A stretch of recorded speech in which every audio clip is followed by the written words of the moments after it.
এখন সংবাদ বিস্তারে। প্রধানমন্ত্রীর পর এবার উত্তরবঙ্গ সফরে আসছেন রাজ্যের মুখ্যমন্ত্রী মমতা বন্দ্যোপাধ্যায়। পরপর দুদিন শিলিগুড়িতে একাধিক কর্মসূচি রয়েছে তার। ফুলবাড়ির ভিডিওকন মাঠে সভা করবেন তিনি। মুখ্যমন্ত্রীর এই সফরকে ঘিরে ইতিমধ্যেই শুরু হয়েছে জোর প্রস্তুতি।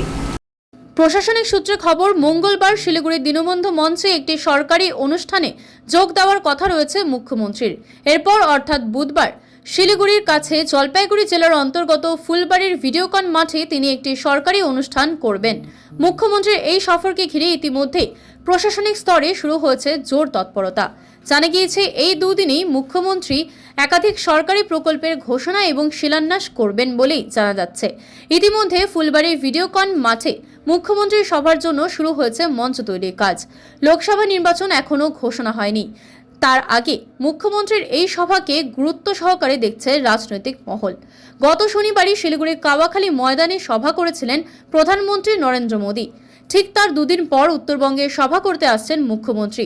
ফলে রাজনৈতিকভাবে মুখ্যমন্ত্রীর এই সফরকে গুরুত্বপূর্ণ বলে মনে করা হচ্ছে।